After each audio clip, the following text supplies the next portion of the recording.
Assalamualaikum warahmatullahi wabarakatuh. Halo sahabat Latsar, perkenalkan saya Muhammad Karnadi, peserta Latsar CPNS golongan 3, angkatan kedua, kelompok 4, BPSDMD Provinsi Kalimantan Selatan. Pada kali ini, saya ingin menyampaikan terkait dengan analisis isu efektivitas kinerja individu berdasarkan tupoksi sebagai guru. Dalam hal ini, ada beberapa isu atau masalah yang terjadi di tempat saya bekerja, yaitu 1. Kurangnya kemampuan peserta didik kelas 11 dalam melakukan gerak dasar lompat jongkok dan ganggang dalam pembelajaran senam lantai. 2. Kurangnya sarana dan prasarana dalam penunjang pembelajaran. 3. Kurang optimalnya hasil belajar peserta didik dalam pembelajaran. Yang keempat, penurunan semangat bergerak siswa akibat pandemi COVID-19. Selanjutnya, dari 4 permasalahan yang muncul, akan kita memvalidasi isu tersebut menggunakan teknik USG. Yang pertama, kurangnya kemampuan peserta didik kelas 11 dalam melakukan gerak dasar lompat jongkok dan ganggang dalam pembelajaran senam lantai. Kriteria: urgensi 4, seriousness 4, growth 4, prioritas 12, peringkat 1. Kedua, kurangnya sarana dan prasarana dalam penunjang pembelajaran. Urgensi 3, seriousness 3, growth 2, prioritas 8, peringkat 4. 3. Kurang optimalnya hasil belajar peserta didik dalam pembelajaran.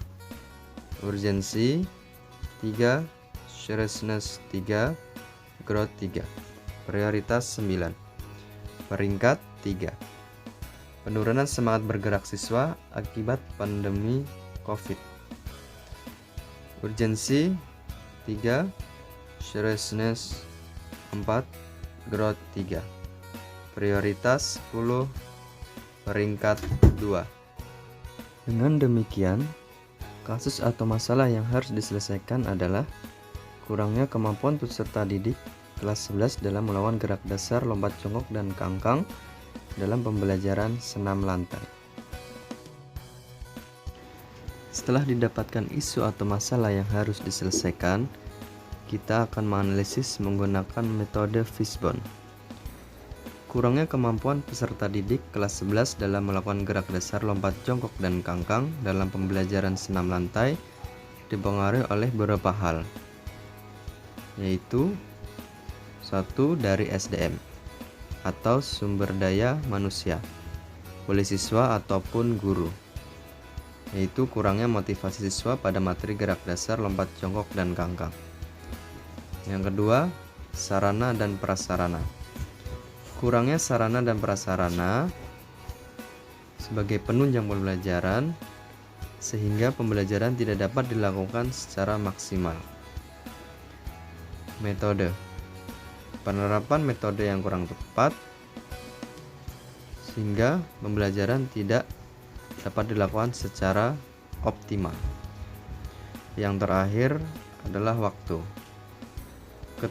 Keterbatasan waktu yang tidak memadai akan berpengaruh dalam proses pembelajaran. Adapun dampak yang terjadi jika isu tersebut tidak ditanggulangi, yaitu tidak tercapainya tujuan pembelajaran, kurangnya semangat dan motivasi belajar siswa, dan yang terakhir menurunnya hasil belajar siswa. Alternatif penyelesaian isu kurangnya kemampuan peserta didik kelas 11 dalam melakukan gerak dasar lompat jongkok dan ganggang dalam pembelajaran senam lantai. Nomor 1, alternatif penyelesaian yaitu memodifikasi alat atau sarana sebagai penunjang pembelajaran. Tahap penyelesaian: pembelajaran menggunakan sarana seperti kardus bekas, kursi, dan lain-lain sebagai pengganti peti lompat. Hasil yang diharapkan, materi yang disampaikan sesuai dengan tujuan pembelajaran. Pihak terkait, guru dan siswa, ataupun teman sejawat. Yang kedua, alternatif penyelesaian, menciptakan suasana menyenangkan saat pembelajaran agar lebih semangat. Tahapan penyelesaian, memberikan permainan melalui permainan kecil sebelum materi pembelajaran. Hasil yang diharapkan, motivasi dan semangat anak saat pembelajaran meningkat. Pihak terkait, guru, dan siswa. Demikianlah penjelasan saya mengenai analisis isu efektivitas kinerja individu berdasarkan tupoksi sebagai guru di tempat saya mengajar. Terima kasih. Wassalamualaikum warahmatullahi wabarakatuh.